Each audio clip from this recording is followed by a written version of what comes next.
Today on Gamer's Couch, Noria. Welcome to the couch. Happy Sunday. Hope you're getting ready for a wonderful day in front of your computer or mobile device watching us goofballs talking about board games, because this is just the perfect way to spend a Sunday. And drinking tea. Well, that's what we are doing. They could drink coffee, maybe.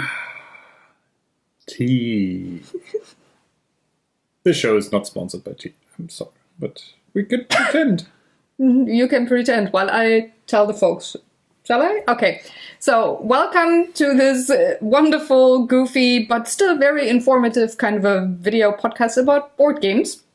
Today we talk about Noria, and we go about it pretty much like every week. So, in case you're new, welcome to the channel. Hit the follow button when you're watching this on Vimeo. If you happen to watch this on YouTube, I would like to ask you to move over to Vimeo because my channel is moving there in the long run. Not so long run. Pretty soonish. Anyway, board games. There's three major categories that the video is separated in. And we start with rules and gameplay. Daniel, by the way, this is Daniel. We'll tell you all about rules and gameplay. We will play a few turns and give you a good feeling of what the game is all about. Then we move into likes and dislikes, where I, Sarah, will start to tell you all my very important opinions, and Daniel will follow, don't worry.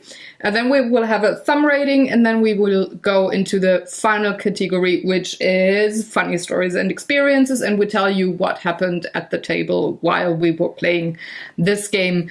This week is a week where you also have to guess a new painting for a board game that will be published next Wednesday on Draw for Initiative, so get your guessing brain ready. I'm already compressing all the thought ants in my brain to one consistent gray matter. Mm-hmm.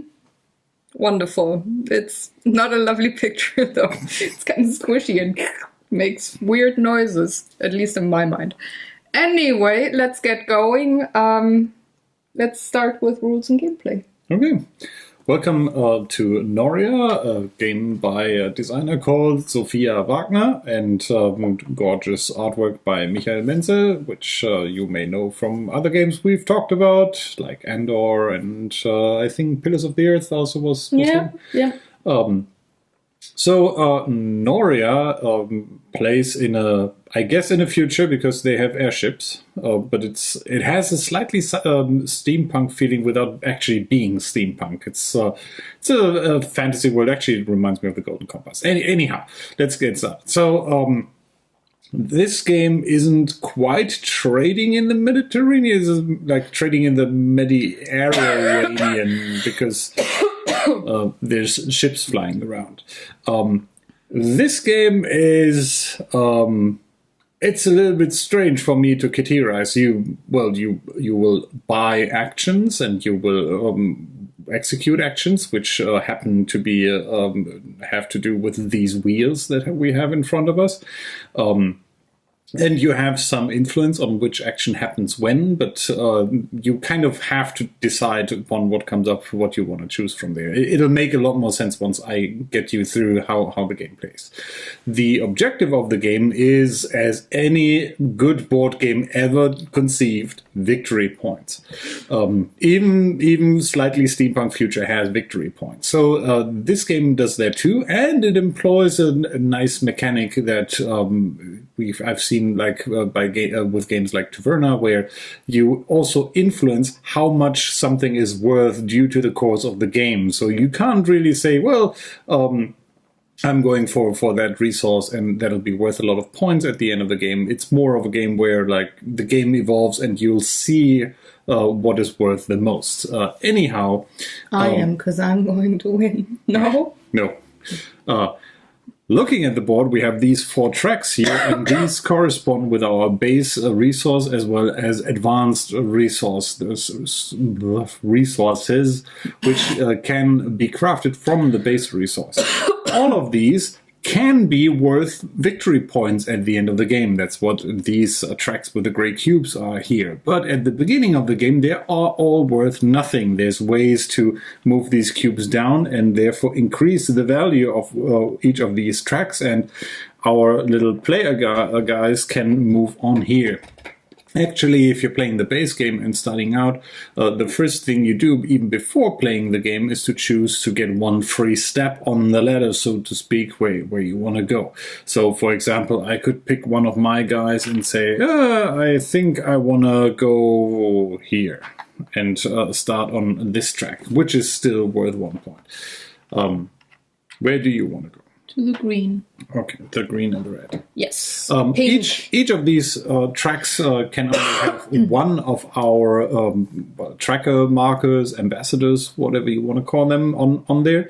And they're just for us to keep an account on how far we've gone on that ladder. And at the end of the game, we will multiply the level, so to speak. There's probably a very faint number you might be able to see here with the victory points of that corresponding track. And yes, you can try to go for multiple things at the same time, or you could try to min-max on just a few and do all that. Speaking of which, before even talking about actions, let me give you an idea what's the resources we're dealing with. Well, on this side here we have the 3 base resources, which are energy in this red. We have pink. I already forgot what this is. It's not ore. Obsidian. Obsidian. Yeah, I think something like that. I think it is obsidian, and I totally forgot what the green stuff is. Weed. It isn't. It is not weed, but No. it is some plant matter. You see how important that is for the later game, or at least for me thematically. So we have these 3 base resources, which can be used to advance on the track by, and that's what these numbers are here. If you're paying like two greens, you get on here. If you pay another 2 greens, you get on here.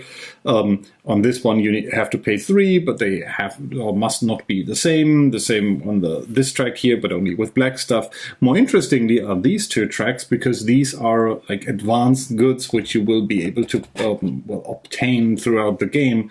And they look like this. Actually, if you're getting them, they look like this, meaning this is actually a factory that allows you to craft one of these by paying 2 green. Then you would flip it over, and then you can go here and spend it there. So just as a general idea, you have these 3 base resources, which can either be spent directly on these tracks, which are, if you're a little observant, see that these tracks are slightly worth less points.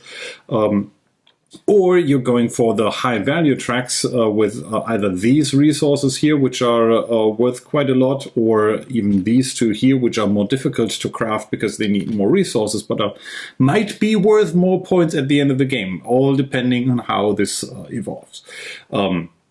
Now, if that is confusing enough, worry not, we will get into more confusing territories. But for that, let's talk about how how a round plays, or how a cycle plays. First off, you have a starting player, and that starting player actually stays to be the starting player throughout the entire game. Do you want to blow up steam? Yes. So I'm blow off, not blow up. I'm getting the steam pipe to indicate that it's a whistle. I'm first. The first thing I can do is to modify my action wheel, which I won't do right now because I think it's more beneficent for me to explain what this does actually, and then talk about how you can modify it. But you can maybe modify it just to show in round 2. Yes. I can do stuff with this to kind of influence what comes up. Afterwards, I get to pick actions that are available to me. For that, all of us players have these neat little dials here with little icons in between these chits that show me different actions that I can take. Now, for me to choose from, I have to go with the active action space, which is the lower half of this thing. And out of this, I get to pick up to, 3 actions or perform 4 in total. That'll make a little bit more sense once I talk about upgrading. But there's a conceit here. So I get to pick 1 chit per dial. So if I had one up here, I could pick this one and maybe then this one. And if I had one down here, this one too. You cannot pick 2 on the same level. So we have this upper dial, this middle dial, and lower dial. So obviously I cannot pick 2 on the lower and 1 on the upper or something like that. Something else you need to consider is the picks you make must be adjacent to each other. And that means that you have to be able to draw an imaginary line from the action you're picking with the other action you want to pick. And that line must not cross an empty space, or in that case, another action. So in the first round, I actually can only pick 1 action as it is right now, because I could either pick this action here, or I could pick this action, but I cannot pick both because the imaginary line I would draw between those would cross this empty space, which prevents me from doing that. Just to illustrate, things would be different if the dial would look like this, because then I could pick this blue action and this one because they are adjacent to each other. It would also work if I had a constellation like this, where I could pick this one, and this one, or just this one and this one. It's maybe a little bit confusing at the beginning, but you'll pretty soon get the hang of it, how this works out. Now, the actions themselves are explained a little bit on this reference board. I just walk you through them. There's the 3 base resources are also the really base actions, which are like getting obsidian, getting the wheat, and getting the energy. And that if you pick that action, so if I would start with either this black or this pink action, I just get that many resources as I have transport ships here on my other little player board. So if I pick that action, I get 1 energy token, which incidentally is like this. I am already starting with one black token. So maybe that would actually, as a first turn move, be pretty prudent for me to just pick that to diversify and have different stuff available to me.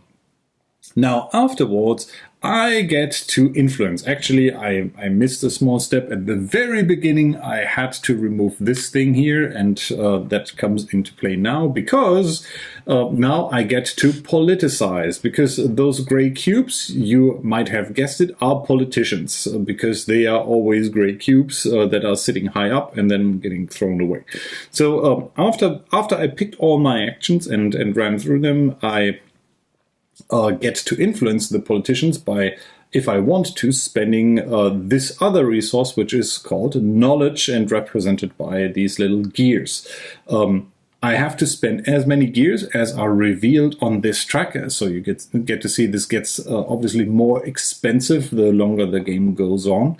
And with that action, I get to move 1 cube, or let's say down the track, and on from the left side, and then I have to remove a cube from the right side, effectively making another track potentially less worth in the maximum. So obviously in our 2-player game, I want to discourage my other player, in this case Sarah, to get too many points there. And I just realized that I totally skipped on explaining to you the other actions that are available there. But we are almost done here, because that is essentially the game flow. The only thing missing now is at the end. If I had any of these factories planted, which you'll see once we get to the blue action, I would get more knowledge. As it is now, I had to spend my knowledge to politicize. After that, all my gears here on this board will turn 1 full click, so to speak. So these holes or these spaces always stay in the same position. you just rotate them to one other thing. Now, coming back to the very beginning of the turn, when I said I could have also spent this thing here to manipulate my gears, there's two actions you can perform, which are the reminders on here. I could spend one gear to turn either the middle or the lower thing one step clockwise and maybe have more options available to me. Or I could spend two to switch the positions of these little chits in here, and that can also be a chit with an empty spot if you want to move something over there. And then it's the next player's turn. So all of these always happen in the same order. You start out. Do you want to manipulate? Then you pick the actions from the lower half of this thing here, and then you, if you want to, you can politically influence the stuff there. By the way, whenever you use something that requires you to pay knowledge, you can do it multiple times. However, the cost doubles each time. So I could have politicized a second time if I had at least two more of my little knowledge gears, because the next one costs 2, then 4, then 8, and so on. You get the picture.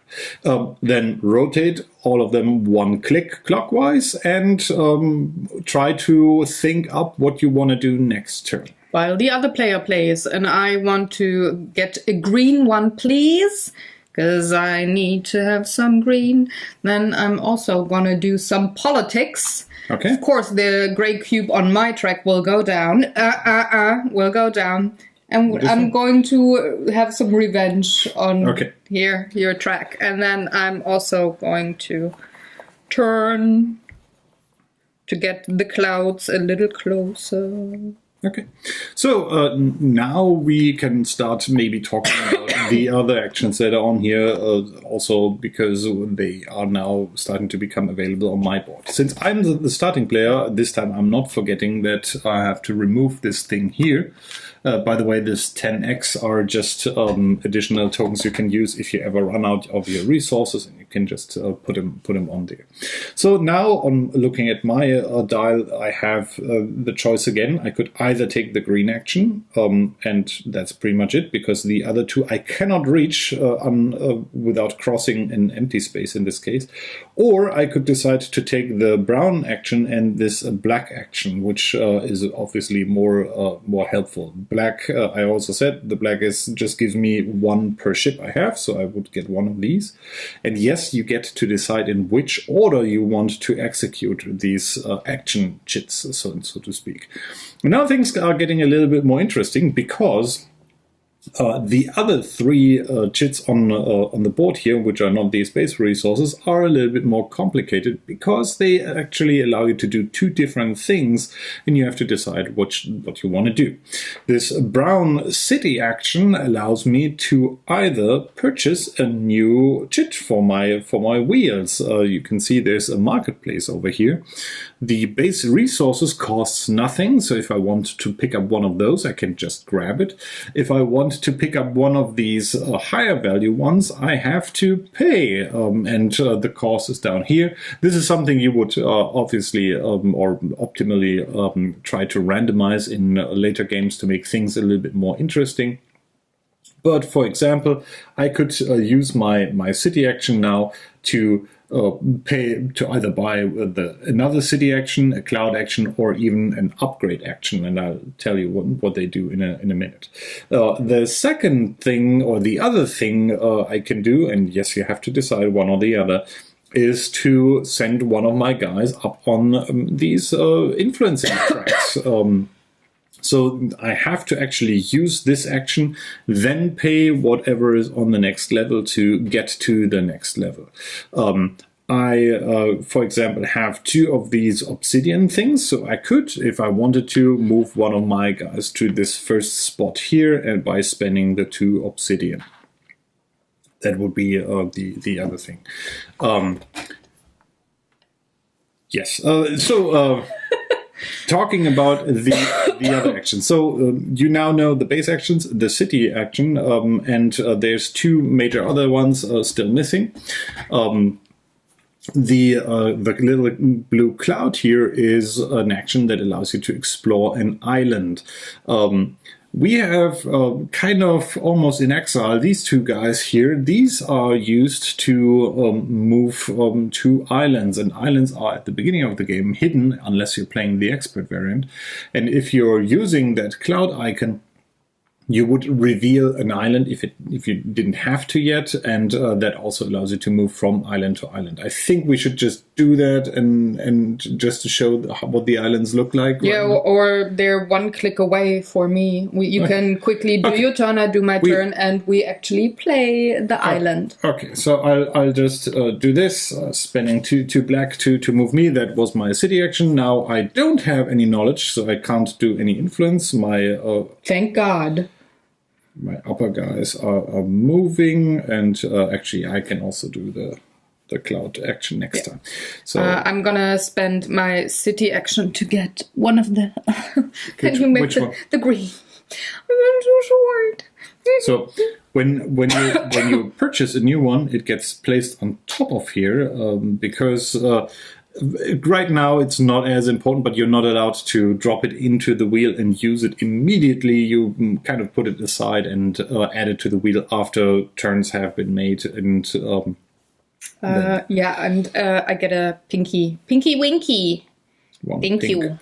Coming. And then I'm turning my wheels. Okay, and then Sarah can drop that green action chit wherever she wants. She can put it into an empty space, or she can replace an existing one with this new one, losing effectively the existing one. She cannot relocate that in any way or form.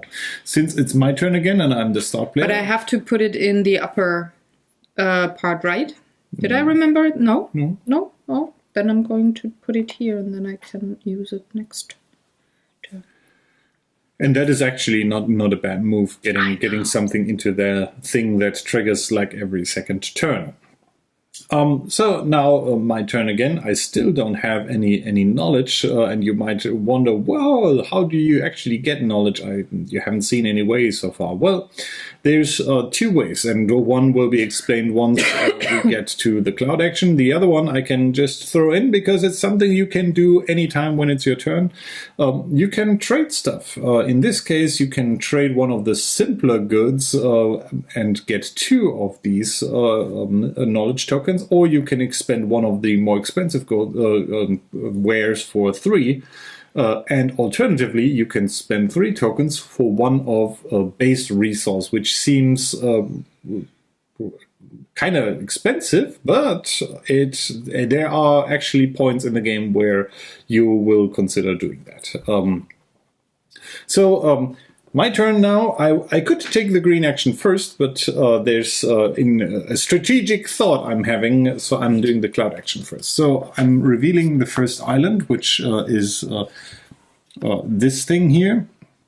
I hope it's still on screen. It should be on screen. It is. So what happens there is you can see there are ships to be placed for resources. 1 green and 1 black for us. And this depends on how many players are in the game, and each island has a different configuration of ships and factories that are up here. And then I have to move my guy over to this island. And I have to decide, do I either want to have a new ship, or do I want to get and have a factory? A new ship is rather simple. I would just pick one from here, add it to my already existing board, and now whenever I use the green action, which would be kind of my next thing I could do, I would get 2 greens for that, effectively doubling my income. For the other action, which I probably want to do, let's say I want to go and grab this thing here, which means I'll take the top factory of my board, place it on here to the spot that has 2 icons. It's really hard for me to see. Yeah, right now. it's we have quite the light bouncing off the board. And that's what the 2 little icons on here gives me 2 of those, but they come uncharged. So I'll put them next to on the other side of my board, like so. And I can then later on, if I have the resources, spend them to flip them over to actually produce these items, and then flip them over again if I want to spend them using the city action. These are the 2 things you can do with the cloud. You go to another island. It can either be an island that is already visible on the board, or you can go to a new island if there's still some undiscovered ones, but you then have to go to the new island. And the 2 options you have is either to decide, do you want to pick up one of the ships if there are still some remaining, or do you want to get some factory tokens to expand your wealthy empire. That also now shows you how to get some knowledge by building factories. I'm now again in the political stage, which I cannot do anything, still don't have any knowledge. I would turn my dials here, and now there's an additional step coming into play, which is you get 1 knowledge for each visible knowledge or gear that's on here, and so that means I will from now on get at least 1 gear at the end of every turn. And I will also travel, because I have 3 actions that I can spend, and I need... 3. It's upwards. Yeah. 3 black. So these little arrows are ships. Referred to. There's always going to be placed the amount of ships according to how many players are there, and red arrows reduce the number, blue arrows increase the number, which means that on this one we have now 3 black ships. Yeah. Now I would have wanted a green ship. There are none, so instead of taking a ship, because I'm not really fond of the black ships at this point, I'm just going to put down a factory for the fan, the propeller. Here's your German lesson. Propeller. Okay. So hold it. I'm not done. That was just the cloud action. Okay. Then I'm getting a green and a black. And then I'm turning my wheels and I get a knowledge. Because I'm super smart. Yes. Super duper smart. By now, we only have 1 action left on our dials that we haven't seen so far, and that is this little hammer icon, which is the upgrade action. The upgrade action also has 2 different modes. The simpler one is you can flip over an unused, so in this turn, not used action on this thing. So for example, I could flip over, let's say this black token here, to indicate that it has been upgraded. Upgraded actions can be used 2 times, which is super useful, obviously, per turn. However, there's a total limit of using a maximum of 4 actions, regardless in which constellation. So even if you had all of your things in here upgraded, that doesn't necessarily mean that you can use up to 6 actions by using 2 per tier of gear. Which, the tier rhymes. Of gear. It's a great... Tiers of Gears, which is a great name for a band. Yes. The other thing you can do with the upgrade action is to produce, and this is how you turn your factories into actual products. So you can use this to either produce as many of one type of thing that you have, as long, obviously, as you can pay for it, or you can do that to produce one of each. So if I had all the other products lined up here, I could spend that to create one of each, and obviously, again, paying for that. There's only 1 token we haven't seen yet, and that is on the board, which is this bonus action here. Indicated by a plus, and even that, by the way, can be upgraded and thrown away.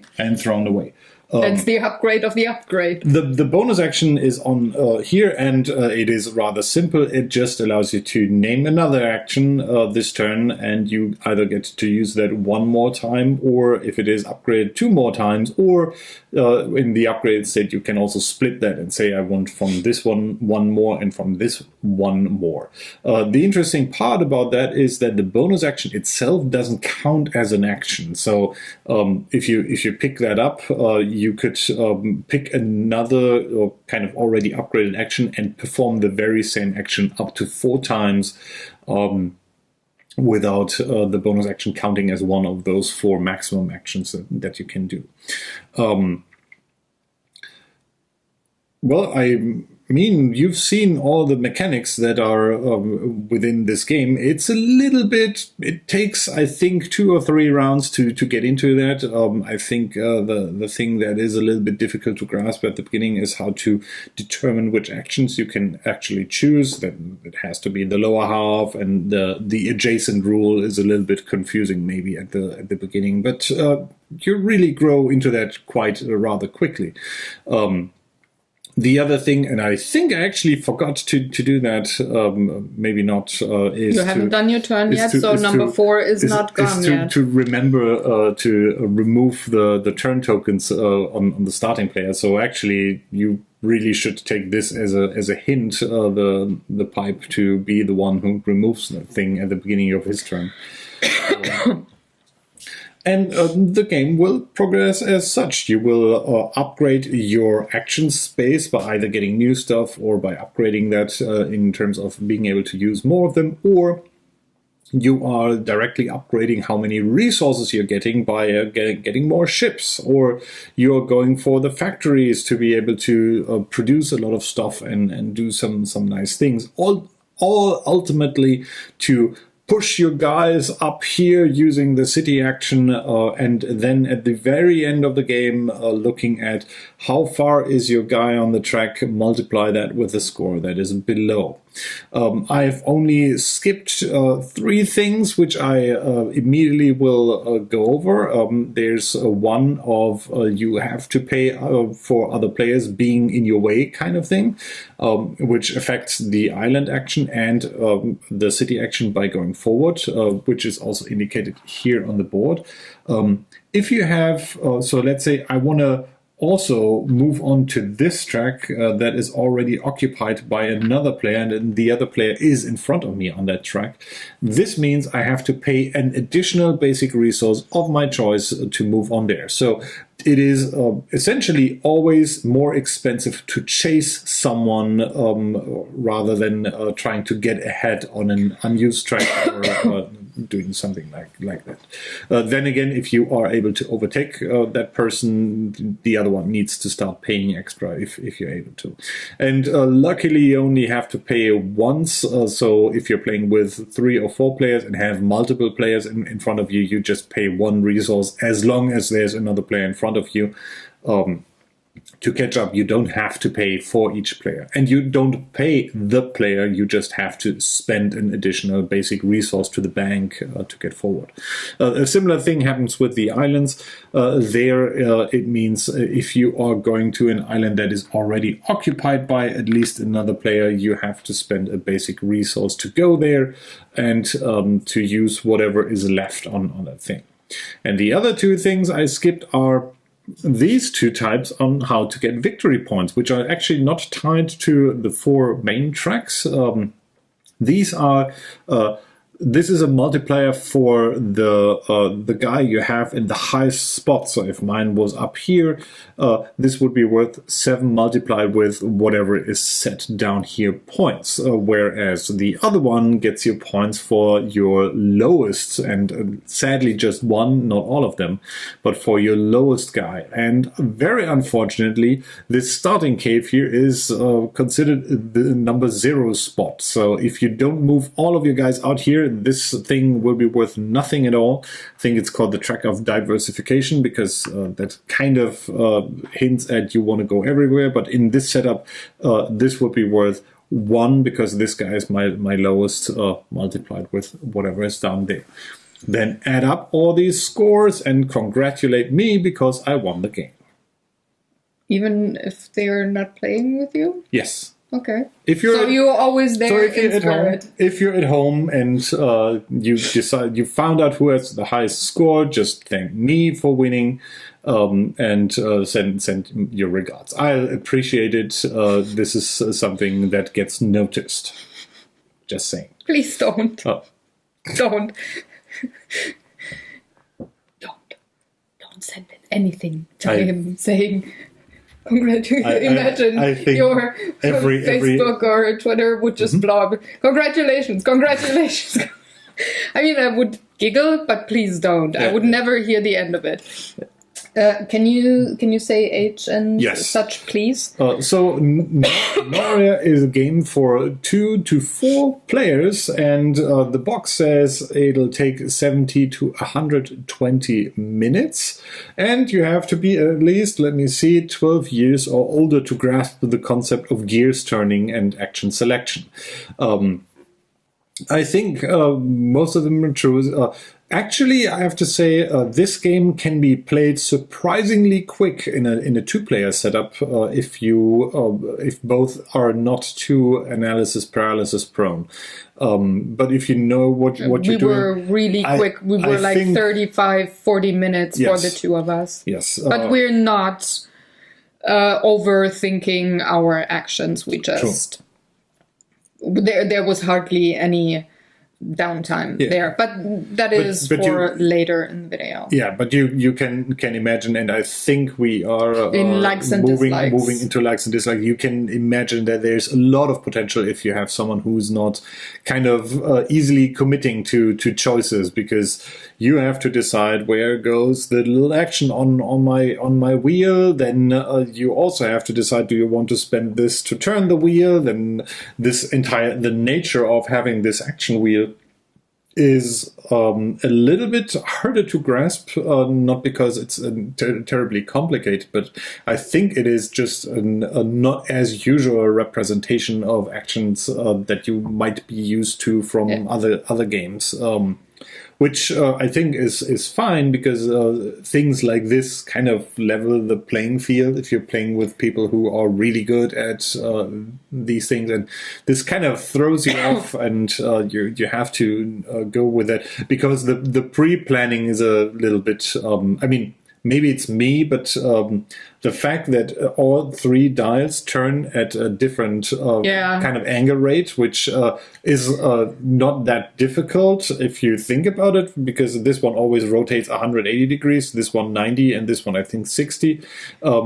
But for some reason, that means... When you read it to me in the rules, I was like, what the heck? Now I gotta remember the angles and such, instead of just saying rotate by 1 click, which I personally find way more easy to remember. And I don't have to think about, oh, this is 180, this is 90, and this is 60 degrees. It's just every wheel is just 1 click.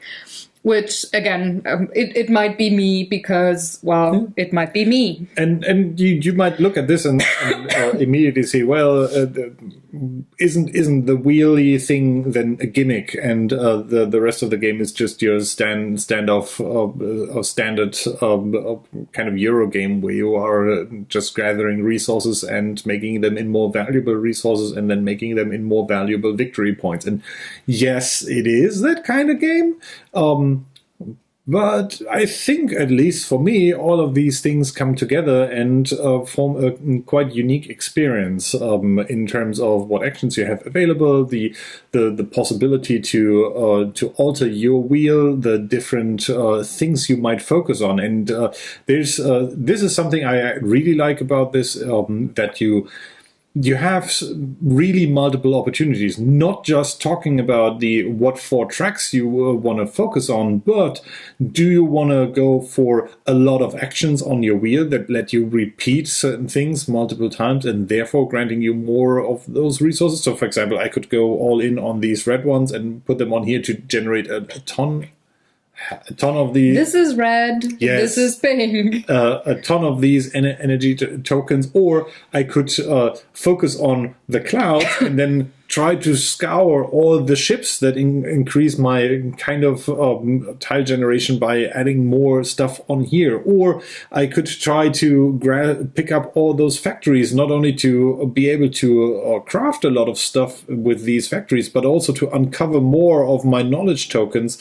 And if you're getting 4 tokens, which is the maximum at the end of each turn, that is a free resource plus 1 additional token that you can use for stuff and do things. Even though the game gets more expensive later on by uncovering more of these, the political action starts costing 2 here, 3 here, 4 starting here, and actually once you get past this point, the swapping of actions and turning of dials also gets more expensive. But that's all different things you can consider, and all of them are quite viable.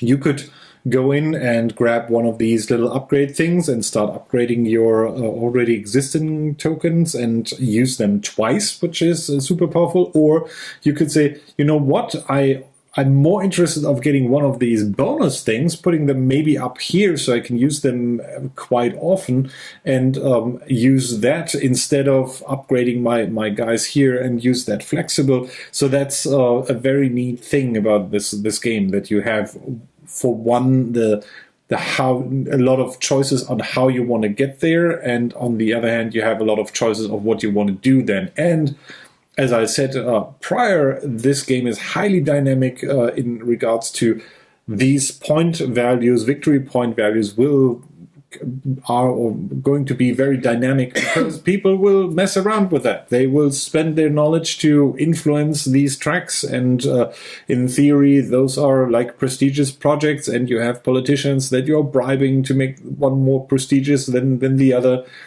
And I have to say, that's kind of... There's not that much theme here. I mean, I also said initially the artwork, Michael Menzel, that's really nice looking stuff on here. But I wouldn't say that this game is very theme heavy. I think this game is very Euro heavy. Which is totally fine. Yes. I mean, I don't necessarily need a heavy theme on these action selection kind of games or race games. It's definitely very appreciated when something comes with the artwork. Comes with the game in terms of artwork and such. I have to say this is beautiful and I like it. And the most themey thing is actually the wheel, because steampunk. When I first saw this game, I said, oh, this is Star Wars meets Leonardo da Vinci, before I had even read anything on the manual that explains the world and says, hey, this is technology and steampunky kind of thing. So I was spot on. And then you were doing the Kessel run by going in a circle. 14 parsecs. Which is funny for us Germans, because additional German lesson of the day, Kessel is a pot, or is it? Yeah, it's kettle? a pot. No, it's just a regular pot. It's usually a pot where you brew something in. The witch's pot thing in the fireplace. Cauldron. I think a cauldron is the word we've been looking for in our English lesson of the day. Well, it's Saturday. We're filming, of course, language. Sure. Anyway, so I like the artwork, and it definitely is very pretty. Though during the game, I have to say, it doesn't do anything for me. It kind of fades all away. It fades away because you're so focused on the actions that you do. But during setup and while you put the game away, it's definitely present enough to be appreciated during those times. I do like action selection games, and yes, like every kind of those games, in the beginning it's a little daunting because you have so many opportunities, and I think while you explain the game maybe to other people, they could be a little overwhelmed. But once you say that you can only use the lower part of your wheel to actually have 3 actions selected, it's all getting less overwhelming and less daunting, which then again makes it a little easier to pick up the game and get into it. It took us maybe, or it took me maybe 3 turns. And once you have one of those cycles down, you're good to go. And what we always do, and what I think helps a lot with that, is we talk out loud what we do. So it's kind of it's mantra, repetition kind of thing. The deck building mantra. Exactly. Playing it. A village, a market, a town, blah. So that's what we do. And it even if it's not, when it's not your turn, listening to the other player, how the cycle goes bit by bit is actually helping to get down the moving parts really very fast. There's a few things I have to say that I don't like about this game. One being when it comes to the components. Yes, they're pretty and everything. But this wheel here it has a mind of its own, let's put it that way. Here's a few tips. Make sure that those pieces rotate easily, but not too easy that they fly off or that they cover your chits. You also need to have a solid T-Rex kind of a grip on your wheel when you turn them. Don't go with one finger only, especially not with the big one, and you have all of the chits in, because it wants to tilt slightly and then do this. And this happened so many times to me, and not only to me, that we actually trying to move it back, and then you hit another one. Yeah, so yeah. Just saying. Another pro tip. Not good. If you just unwrap this, as Sarah said, make sure to go in smooth. One of them is to make sure that there's no marks in here. Also, if you're familiar with punching out cardboard, you know there's one side that is slightly rounded on the edge, and one has a sharp edge. Put the sharp edge to the top, which makes it a lot easier turning than the other one, which is slightly rougher, right? Yes. Yeah. So yeah, that was number 1. Number 2 with the wheel, and I have tiny hands. Let's say I upgrade. See, I'm not playing. I would just want to upgrade and hold my wheel and everything. So this is almost like one of those bad commercials where they say, "Have you ever tried eating this humongous bowl of popcorn on your couch?" And then the person just throws it over and dies under the bowl of popcorn or something like that. Yes. So maybe you have some tweezers handy, or somebody who's maybe, I don't know, a surgeon or something. More patient. I'm patient. I'm just, once you get it tilted a slight bit on these wheels here, and I think you still have one under there. It could be.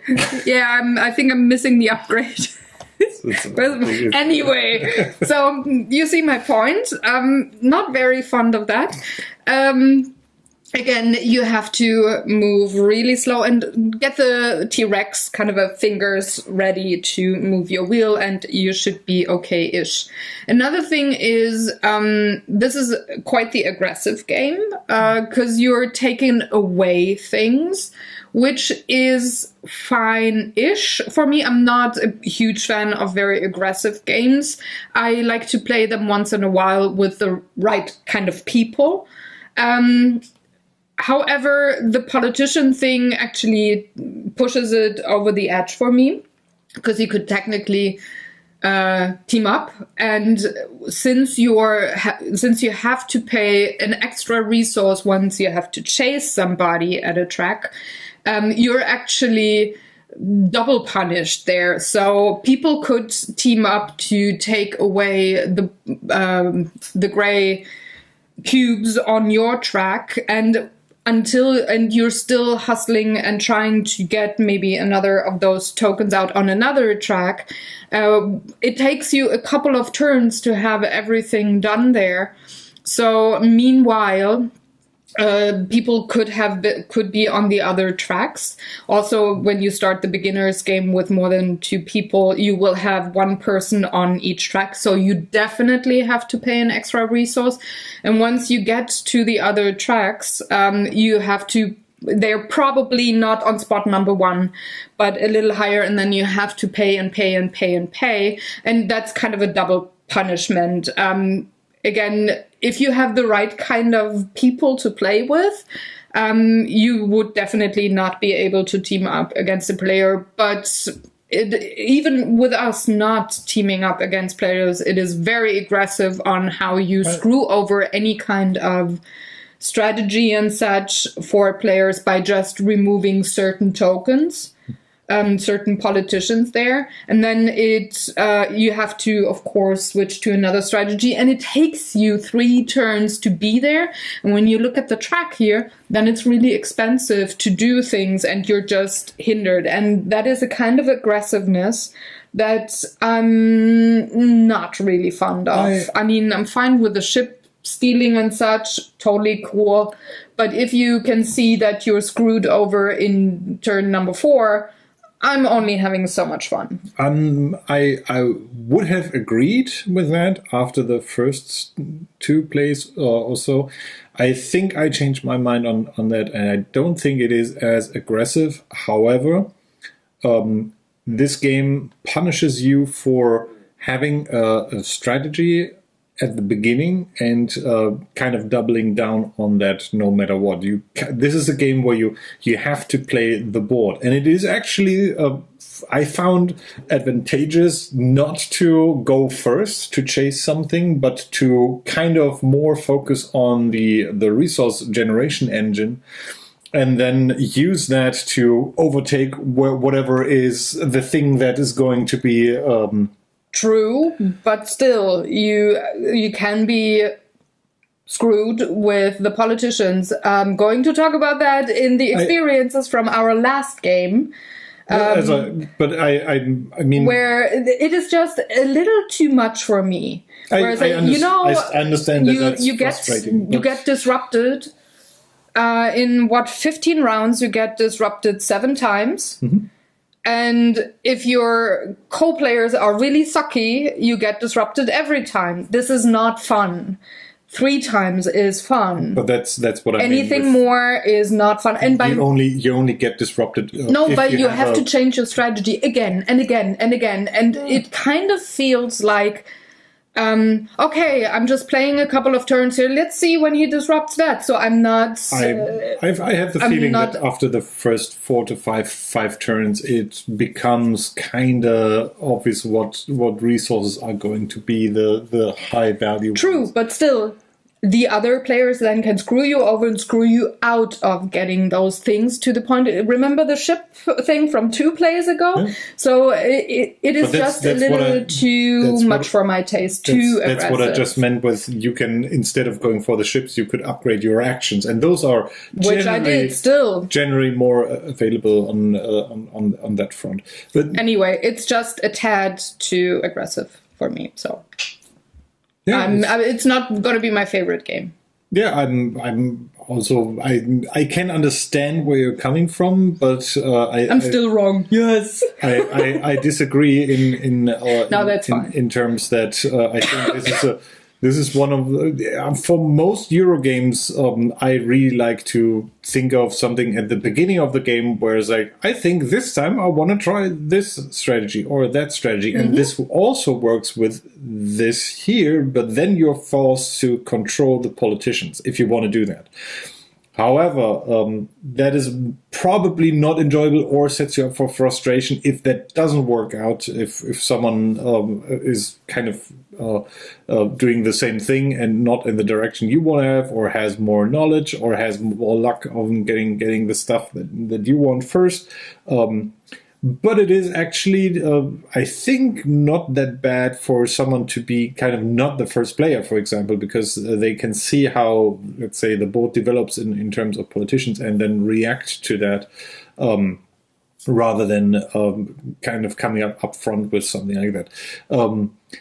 I would assume, or I just will assume, that this has been play tested enough to make sure that all players have the same chances. But you have to be aware of that. This is this kind of game, I think, where you need to wait the first couple of things and just build up your engine to be, in theory, able to build whatever you want later on, and then see how the points get distributed, and then go that way. But maybe I'm also seeing that through a lens of how do I min-max on that stuff. What I think I was a little bit disappointed with. Well, or at least I thought that was a viable way, and that I haven't seen work out at all in all the games we've played. Is you want to do a little bit of everything? No, you kind of have to go all the way, and that is maybe why it is so frustrating for me, because you're going all the way, and then you get a slap left and right from a player. You take the next thing, you go all the way, and you get fucked over again, and you know. So it is. I was frustrated. No, it is a thing where it tips over the edge for me. It's fine when it's just one step too far. Yeah. And I don't enjoy that very much, even with a very fair playing group. Normally, it was quite aggressive. Normally, in a Euro style game, you either have that someone picks the action that you want to pick. No, which feels kind of punishing. I think this feels worse due to the victory. But you can always take your action. You're never limited. Yeah, this is the other way around. This is actually a good thing. However, you can take the action, you just don't get the thing, say a ship in a certain color, for example. But it's never the point, or you have to pay extra to get the thing, but you're never denied the thing point blank, which I liked, which took out the uber aggressiveness of the game. I think, would that have been in there, I would have rage flipped the game or the table. Different games for different people. Oh, definitely. But no, I was surprised. Looking at this game, I didn't think it would be such an aggressive game. It looks kind of, more on the sciencey, steampunky explorer kind of thing. Engine building, action selection, and optimization of things, and not the backstabbing left and right, which, it actually is. So, anyway. I think also that this is probably played best with 2 or with 4. Yeah. We haven't played it with 4 yet, but just my gut feeling is that 4 is either that this entire aspect gets kind of randomized because there are now 4 people having their agendas and trying to do that. And I think that it becomes much clearer there if 2 have the same kind of goals. And I don't see in a 4-player game that everybody goes for a different track. It's usually as soon as 2 players go for the same track in terms of point and push that in value, then the other 2 would realize that ideally quickly also go for that one. And then probably it becomes more of a question is, what is the second track that everybody wants to That actually already happened with the 3-player game. But I think it would be even worse, or even... On the other hand, stronger thing happening with 4 players. On a 2-player game, I think this feels a little less aggressive because you are trading blows that are equal. In a 2-player game, you naturally just have one opponent, so you're kind of expecting the other one manipulating the tracks where you are on with the politicians. It's like anything else would be... I don't know. Kind of in a 2-player game, the 2-player game forces you to spend the knowledge stuff to participate in that point tug of war that is going. Exactly. It feels a little less aggressive, true, but depending on what strategy you go on the first 3 turns, how different it is between the 2 players, you could get screwed over just as much. Which I'm not going to tell you which 2 strategies you got to have, because I don't want you to be in my position and have somebody else playing Daniel's strategy and me playing my strategy in the first 3 turns, which actually in that case was like, okay, I'm just playing a 12-round game, you're playing a 15-round game. So anyway, let's rate and then talk about the experiences and do some guessing. So... 1, 2, 3. You're 1 click higher than I am. Yeah, okay. I'm 1 click higher. Mostly because I also am annoyed by the Wheel of Fortune, the wheel of disappearing chits, and Although I think they did a good job on the component quality, as you said. It's I think this design of how the wheels do that. I don't know if there's a better way to do that.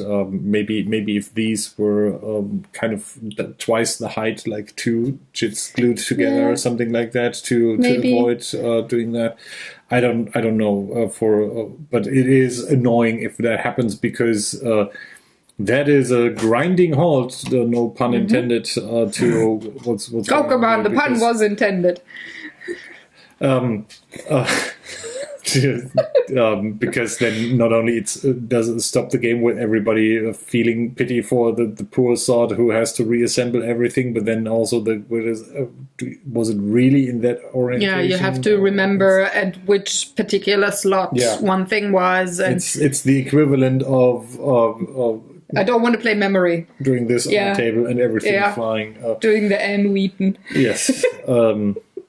Which, But other than that, this is a very, very solid Euro game that I do like quite a bit, because it has these unusual quirks. I could see that this once this loses its novelty factor with the wheels, that this would get a little bit lower ranked on my kind of what I like to play Euro games list, but I have to say, there's a certain draw to it. I like the art that's on here. The board, you can't see it right now, actually has on the flip side just the artwork, which is it might have happened in one or two games. At the end of the game, we flipped it over and looked just at the board, because it's really nice looking. And stuff like this. I also think that it's easy enough to get into it quickly, but it is certainly not a gateway game. I would not recommend this as a first time foray into board games. Also, if it's nice and neat with these little you can turn stuff and so on. But it's a little too much. I think for the beginning. I think this is nice for someone who already has at least played one or two Euro games and knows the principles of action selection, and then can focus on the kind of new stuff that is presented by having the dials and how you get to select your actions. Yeah. So let's hop into funny stories and experiences. There are none, because everybody was frustrated playing this game. No. Hate.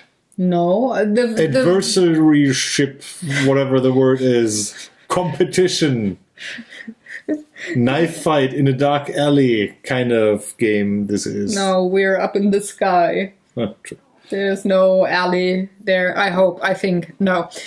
So I've played it with 2 and 3 players, and the first game that we played was kind of only so aggressive. Yeah. But that was because there is one thing in the manual, which in the end I would say no, don't do that if you want to win. It states as a tip that you want to get out all of these thingies here out of the cave, because you don't want to have a 0 pointer, which Daniel had explained earlier. It's not a tip, it just says beware, if you don't get them out, you don't get any points from that thing. But it wasn't like a... It's worded in a way that it says you should definitely get him out new, because we found that it's fine to just go with one meeple or maximum 2 meeples and push them really high, and just don't care about the lower thingies on the board.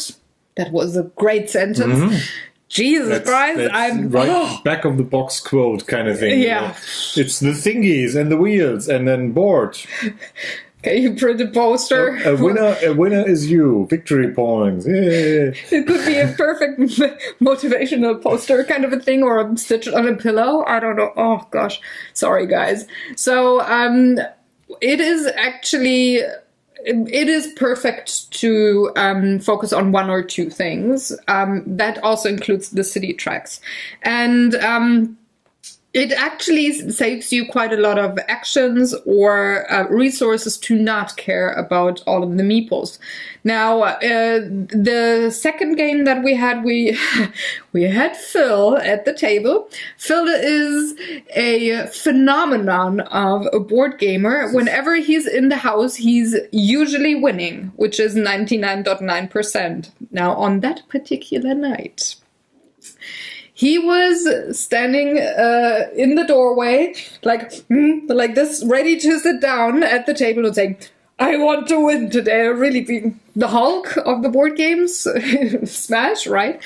And the two guys really played quite aggressive against each other. So me, the naive little girl, had thought, well, maybe I can slip around that and get some points here and there, just focusing on each other. And nope. It felt like mom and dad were fighting, and whenever I was, could I? Bam! One thing against, no. I have a very... Go to your room, to your corner. I have a very, very unpopular analysis of that game in particular. So let me back up.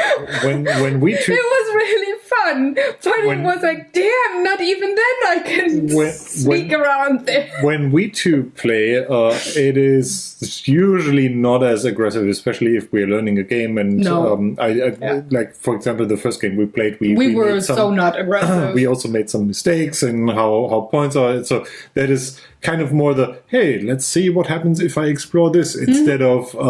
no, you're not getting the points. I will win. This is usually not how we play. At least for the first couple of games, until someone gets there might be some cyanide in the food. Otherwise, get some good idea on how to play this. Now, in that game in particular, Phil doesn't have that notion. Phil is like, everybody at the table is my mortal enemy, and I have to dish out the heat.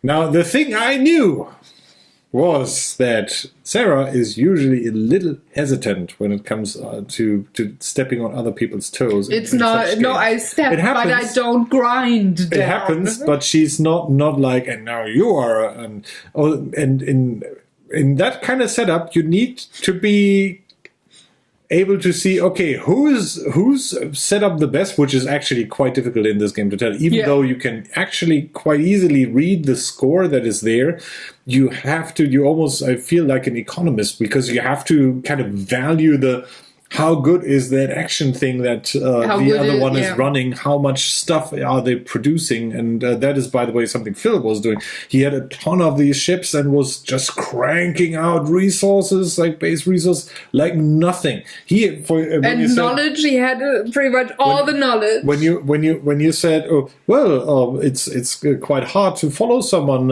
if they're ahead. No problem at all. He had just so many resources that he didn't care if he had to pay like 15 black to make 2 steps with 2 actions because I was in front of him or something like that, and I would have lost the game. Would it have gone one more round step further? But what I was about going to say. So here was my little secret strategy. So I knew that probably Sarah wouldn't get too aggressive towards me. Philip didn't know that. At least not at the board game. And then Philip used some of his precious decisions to keep her down. Mm-hmm. And I knew, well, this isn't going to happen anyway, so I can use that to get me a little head start and then go and run away with it. And that was a really close game. I have to say that I guess this is the way this game is meant to be played, as this really tense... one more turn, I can crank out that many resources here, but if I turn the wheel there, then I can produce stuff there, and then next turn maybe do this and propel me forward too, but then I need just 3 more resources to overpay for the other stuff. But then you get to realize, well, you can spend 3 of the wheelies, the knowledge stuff for resources, and then you just realize, well, this crap is worth nothing at the end, so let's throw it out and just use it to craft as much as we can craft. And even though you have these little ×10 things already stacked on there, because you have so much stuff in front of you, Phil has so much stuff in front of him. I also had some of those. Yes, but yes. in the last game that we played, you were Phil, and I was almost calling you Phil because of the humongous resource piles that he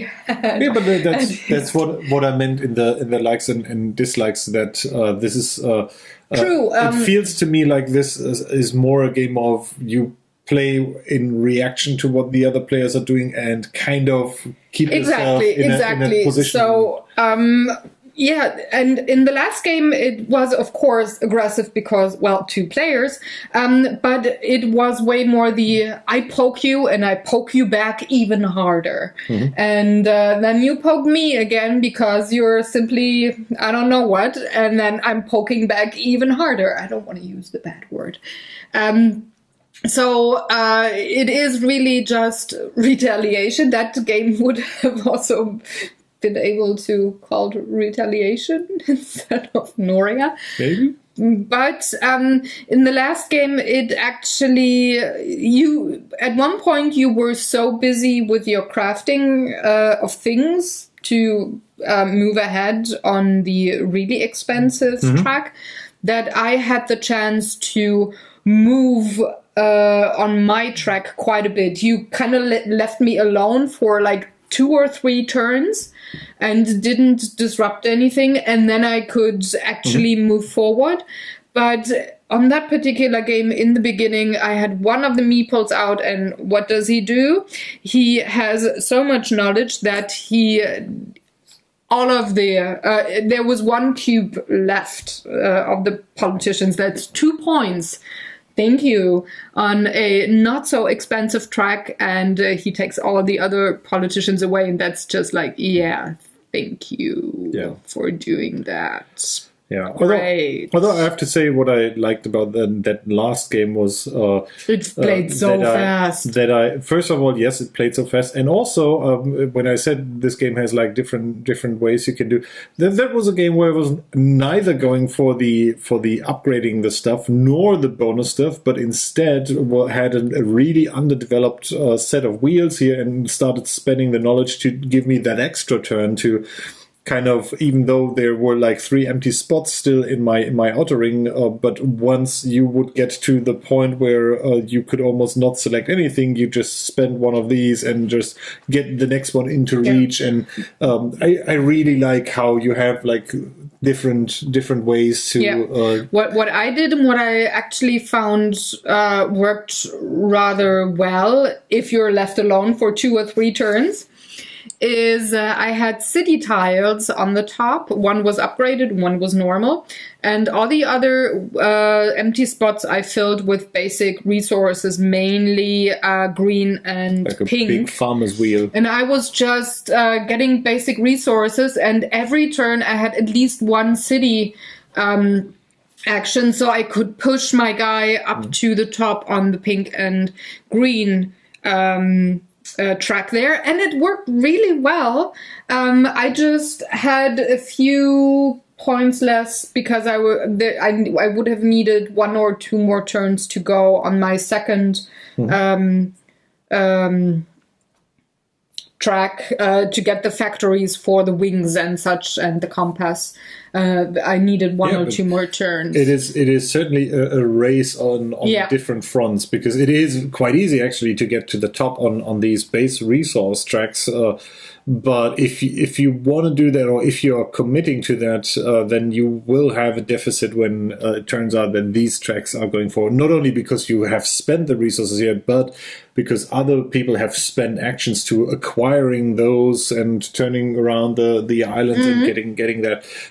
I had 4 complex goods, but I couldn't spend them all in 1 turn. Yeah. So, But anyways, these were the aggressive experiences and funny stories at the table. And now I think it's time you got to do some guesswork. Yes.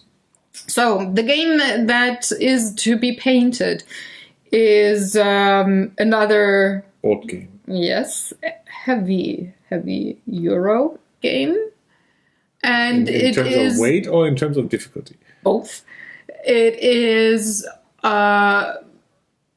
quite time consuming if you play it Is it in the full. Is it one of the half an hour per player games? Yeah, kind of. Is it one of the games that goes up to 8 players? Or 6? No, I think it's 4. I'm not sure. Does it have a dog in it? No. Huh. We already painted the dog one. It was in another season. Oh, don't be a cutie. It is about adventure, and you could say it maybe plays in the 1700s in a land far, far away. There's you have to have. Is it a game that might go on for 8 hours? Like I said, you have to be committed to play this game. I see. Yeah. In its full. Then I can say it's certainly not for 6 or 8 players. It is only available for 4 right? players. And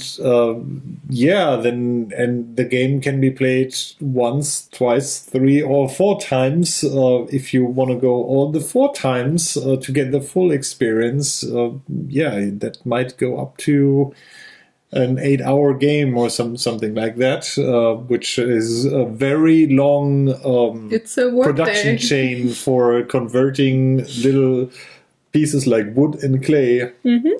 Up to, I think, into victory points. Up into, as you do. Well, actually, people that work for you or people that are not working because they're so wealthy that they're just sitting around in their red robes, I think was the really valuable ones doing that. But it is also a game, then, if I'm remembering correctly, where you can Tetris your way away. Not much of a Tetris your way away, but it is a little bit of tile placing, making nice things work together. And You can do some architecture stuff. Some cityscaping. Okay. Yeah, you're correct. Do you have a clue which game we're talking about? Well, if you're unsure, you can ask your colon about it. Maybe it doesn't know. Oh, is that a bad pun? So, whether your answer to my question was yes or no, regardless, the video will be out on Wednesday, so you will know then at the latest. Thank you very much for watching. If you have any questions or comments, leave them in the comment section below. We're going to be back with a new game next week. And until then, we hope you have fun and take good care, and check out the description box for all the links to the social medias that you can contact us at. And that's all for the happy weekend. And goodbye. Can you do the wave? Goodbye. Goodbye. Royal. It's a very airy goodbye because we Don't fart. With the Noria with the. Don't fart. I mean, we can do like the young kids and do the dab thing and. I'm not young. I have too many wrinkles and the number. See you later, folks. Bye.